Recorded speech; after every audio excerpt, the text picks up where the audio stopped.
Hello everyone, welcome to my class and today I'm going to discuss a topic that is human reproductive system. So we will discuss about human reproductive system today and सारा topic clear करेंगे. This is just an overview of the chapter. This belongs to class 12th grade human reproduction, right? Biology. So let's start. So firstly we should know that what is reproduction.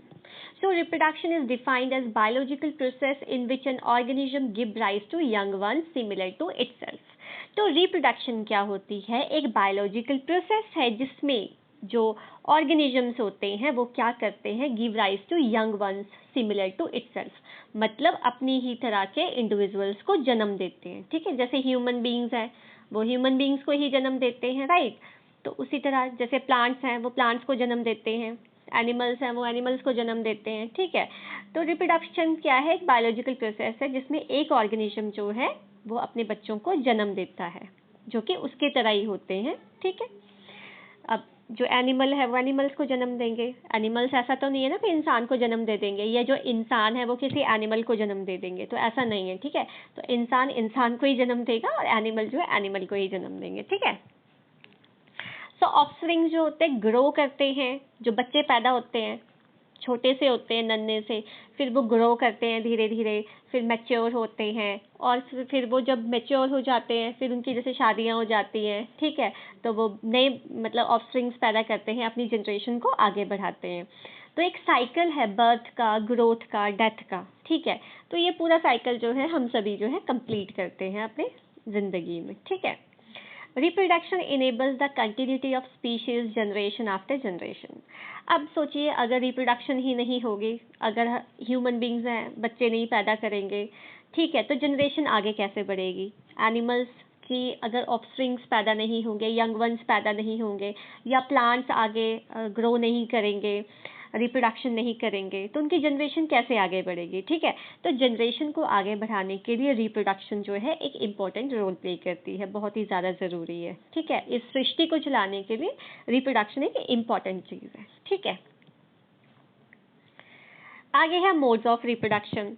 तो reproduction दो तरह की होती है, एक asexual reproduction होती है और एक सेक्सुअल रिप्रोडक्शन होती है. अब गाइस असेक्सुअल रिप्रोडक्शन और सेक्सुअल रिप्रोडक्शन में क्या डिफरेंस है कि जो असेक्सुअल रिप्रोडक्शन होती है इसमें सेक्स सेल्स का कोई रोल नहीं है, मतलब ना ही गैमेट्स बनेंगे यहाँ पे, ना ही फ्यूजन होगा. ठीक है, मतलब जैसे फॉर एग्जांपल बाइनरी फ्यूजन होती है बैक्टीरिया में, आपने पढ़ी होगी, अगर नहीं पढ़ी होगी तो हम आपको आगे बताएंगे इसके बारे में. ठीक है, जैसे बाइनरी फ्यूजन होती है बैक्टीरिया में, बैक्टीरिया बीच से मतलब फ्यूजन हो जाएगा, कट जाएगा, एक पार्ट जो है एक बैक्टीरिया बनाएगा, दूसरा पार्ट जो है दूसरा बैक्टीरिया बनाएगा. ठीक है, जैसे हाइड्रा है उसमें जैसे बडिंग होती है, बड छोटा सा बड बनेगा, कट हो जाएगा, जहाँ पे भी गिरेगा वहाँ पे एक नया प्लांट जो है ग्रो हो जाएगा. तो असेक्सुअल रिप्रोडक्शन के बारे में हम अलग से टॉपिक पढ़ेंगे, अभी इस चैप्टर में हम मोस्टली सेक्सुअल रिप्रोडक्शन को ही कवर करेंगे. ठीक है, नेक्स्ट है सेक्सुअल रिप्रोडक्शन. सेक्सुअल रिप्रोडक्शन में क्या होता है कि इसमें सेक्स ऑर्गन्स की इन्वॉल्वमेंट होती है, सेक्स सेल्स की इन्वॉल्वमेंट होती है, गैमेट्स जो है पार्टिसिपेट करते हैं रिप्रोडक्शन में. ठीक है, जैसे कि मेल गैमेट जो होता है, सॉरी जो मेल है वो मेल गैमेट्स बनाते हैं, जो फीमेल है वो फीमेल गैमेट्स बनाएंगे. अब मेल गैमेट कौन से होते हैं? मेल गैमेट क्या है? जैसे स्पर्म्स, स्पर्म क्या है? मेल गैमेट है. और फीमेल गैमेट क्या है? एग, जिसको हम ओवा भी कहते हैं. ठीक है, तो सेक्सुअल रिप्रोडक्शन क्या है? Sexual reproduction is a mode of reproduction in which there is participation of gametes और सेक्स सेल्स.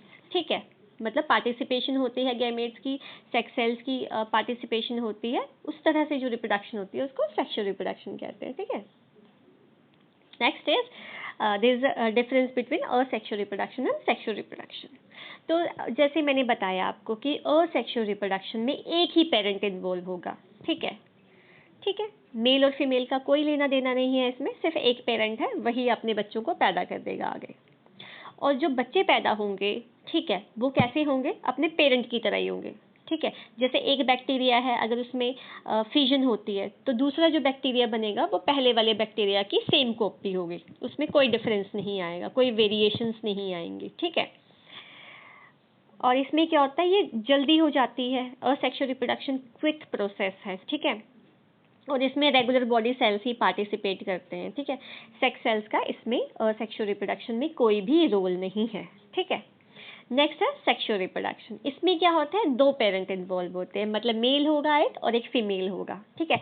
जो मेल पेरेंट होगा वो मेल गैमेट बनाएगा, जैसे कि स्पर्म्स हैं, ठीक है। जो फीमेल गैमेट होगा वो क्या, फीमेल जो होगी वो फीमेल गैमेट्स प्रोड्यूस करेगी, जैसे कि एग या ओवा, जो कि मैंने पहले बता दिया। और जो उनके बच्चे पैदा होंगे वो दोनों का मिक्सचर होगा, मतलब मेल और फीमेल दोनों के कैरेक्टर्स आएंगे उस बच्चे में, ठीक है। और इसमें सेक्स सेल्स पार्टिसिपेट करते हैं और ये एक स्लो प्रोसेस है सेक्सुअल रिप्रोडक्शन, ठीक है। सो ये डिफरेंस हो गया। Now what is sexual reproduction, क्योंकि ये चैप्टर मोस्टली सेक्सुअल रिप्रोडक्शन पे ही आधारित है, तो इसी के बारे में हम डिस्कस करेंगे। Sexual reproduction is a mode of reproduction involving the fusion of haploid female gamete egg cells and haploid male gamete sperm cells.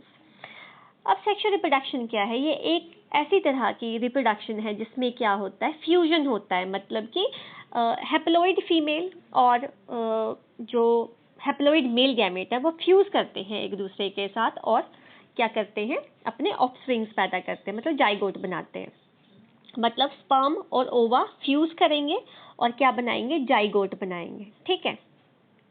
और ये जो जैसे मेल गैमेट और फीमेल गैमेट हैप्लॉइड होते हैं, ठीक है, एन नंबर ऑफ क्रोमोसोम्स होते हैं इसमें, और जो जाइगोट बनेगा वो डिप्लॉइड होगा, ठीक है। नेक्स्ट है, क्या है सेक्सुअल रिप्रोडक्शन, या गैमेट्स क्या है, सॉरी गैमेट्स क्या है, इनको सेक्स सेल्स बोलते हैं, जर्म सेल्स भी बोलते हैं, और ये पार्टिसिपेट करते हैं सेक्सुअल रिप्रोडक्शन में, जैसे कि स्पर्म्स है जो कि मेल गैमेट है, एग सेल्स जो है ये क्या है, फीमेल गैमेट है। नेक्स्ट है gametogenesis. Now what is gametogenesis, the process of formation and maturation of male and female gamete is known as gametogenesis. मतलब जो फॉर्मेशन होती है गैमेट्स की या उनकी जो मैच्योरेशन होती है उसको बोलते हैं गमीटोजेनेसिस। मतलब फॉर्मेशन और production of gametes is known as gametogenesis. अब गमीटोजेनेसिस में क्या है, oogenesis, oogenesis का मतलब है फॉर्मेशन ऑफ एग या ओवा, ठीक है। स्पर्मेटोजेनेसिस क्या है, फॉर्मेशन ऑफ स्पर्म, ठीक है, दैट इज स्पर्मेटोजेनेसिस।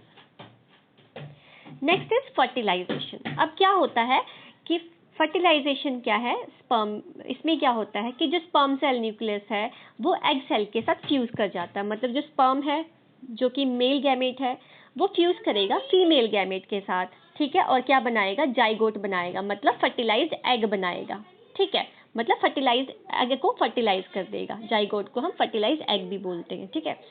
मतलब जो एग है और स्पर्म है, मैं आपको आगे बता देती हूँ, एक पिक्चर है, पिक्चर के थ्रू ये देखिए, ये एग है, ठीक है। जो एग है वो क्या करेगा, ये जो बड़ा सा बना रखा है सर्कल में ये एग है, और ये बाकी जो साइड में लगे हैं ये क्या है, स्पर्म्स है।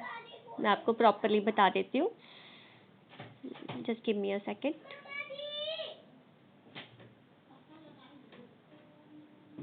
ठीक है। हाँ, ये जो है ये एग है, ठीक है, ये एग है, और ये जो है ये स्पर्म्स है, ठीक है, ये स्पर्म है, ठीक है। तो जो स्पर्म है वो क्या कर रहे हैं, एग के पास आ रहे हैं, स्पर्म का न्यूक्लियस और एग का न्यूक्लियस जो है फ्यूज कर रहा है, तो ये डिप्लॉइड क्या बनेगा, जाइगोट बनेगा इसके बाद, ठीक है। जाइगोट क्या है, एक फर्टिलाइज्ड यूकैरियोटिक सेल है जो कि जब मेल और फीमेल गैमेट फ्यूज करते हैं, एक दूसरे से मिलते हैं, तो जाइगोट बनता है, ठीक है। आगे है इम्प्लांटेशन। जब जाइगोट बन जाता है तो उसमें कुछ डिवीजन होती है, सेल की डिवाइड करते हैं वो, ठीक है, और वो फिर बाद में क्या होता है आपको पता है, जो ये आगे आप पढ़ेंगे कि जाइगोट, ये जो मेल गैमेट है या फीमेल गैमेट है ये बनते का है। मेल गैमेट जो है वो टेस्टिस में बनते हैं, ठीक है, मेल की टेस्टिस में, और जो फीमेल गैमेट है जो एग है वो कहाँ बनता है, ओवरीज में बनता है फीमेल की, ठीक है। तो ये हम आगे जाके पढ़ेंगे ब्रीफ में, मतलब संक्षिप्त में काफ़ी आगे हर एक चीज़ को डिस्कस करेंगे, ठीक है। तो जब फर्टिलाइजेशन होगी, मतलब जाइगोट बन गया, अब जाइगोट क्या करेगा, वो जो फैलोपियन ट्यूब्स हैं वहाँ के थ्रू आएगा, और उसके बाद क्या करेगा, वो यूटरस जो है वहाँ पे जाके इम्प्लांट हो जाएगा, ठीक है। जाइगोट क्या करेगा, अब जब जाइगोट बन जाएगा उसके बाद फर्टिलाइजेशन होगी, फर्टिलाइजेशन के बाद क्या हुआ, डेवलपमेंट होगी, ब्लास्टोसिस्ट बनेगा। ठीक है, जाइगोट के बाद ब्लास्टोसिस्ट बनेगा, और ब्लास्टोसिस्ट जो है वो कहाँ अटैच हो जाएगा, जो फीमेल की यूट्रस वॉल है, यूट्रस की जो वॉल है, जो यूट्राइन वॉल जो है, वहाँ पे जाके इम्प्लांटेशन हो जाएगा उसका, मतलब वहाँ पे जाके फिक्स हो जाएगा वो। ठीक है, उसके बाद इम्प्लांटेशन के बाद क्या होगा, इम्प्लांटेशन के बाद क्या होगी, डेवलपमेंट होगी उसकी। ठीक है, एम्ब्रियो बन जाएगा, उसकी डेवलपमेंट होती जाएगी। आपको पता है कि 9 मंथ का पीरियड होता है। ठीक है, जो भी बेबी डेवलप होता है 9 महीने माँ के गर्भाशय में रहता है। ठीक है, तो 9 मंथ तक वो वहाँ रहेगा, डेवलपमेंट हो जाएगी एम्ब्रियो की, उसको बोलते हैं गेस्टेशन पीरियड। ठीक है, the process of carrying out young one inside the body from fertilisation to birth, fertilisation से लेके बर्थ तक, बच्चे के बर्थ तक का जो पीरियड होता है उसको गेस्टेशन पीरियड बोलते हैं। ठीक है, और गेस्टेशन पीरियड के बाद क्या हो जाएगी, फाइनली जो फीमेल है उसकी डिलीवरी हो जाएगी। ठीक है, मतलब बच्चे की डिलीवरी हो जाएगी, बच्चा जो है माँ के यूट्रस से बाहर आ जाएगा। ठीक है, उसको बोलते हैं parturition. The time between fertilisation and birth when young develop in the uterus, उसको बोलते हैं हम इम्प्लांटेशन। पार्चुरेशन क्या है, यूट्राइन कंट्रैक्शन शुरू हो जाएगी जब 9 महीने कंप्लीट हो जाते हैं, तो यूट्रस में कॉन्ट्रैक्शन शुरू हो जाती है, जिसकी वजह से जो बच्चा है बाहर आ जाएगा। ठीक है, मदर के वूम से बाहर आ जाएगा। Towards the end of pregnancy uterus जो है वो एक्साइटेबल हो जाता है, स्ट्रॉन्ग रिदमिक कंट्रैक्शंस होती हैं उसमें, जिसकी वजह से जो बच्चा होता है वो माँ के गर्भ से बाहर आ जाता है और उसका बर्थ हो जाता है। So that's all for today, and rest of things we will discuss in next chapter, I mean in next video. Thank you so much, and if you really like the video then please press like button and subscribe my channel, because these things give us a lot of motivation, and bye bye, take care.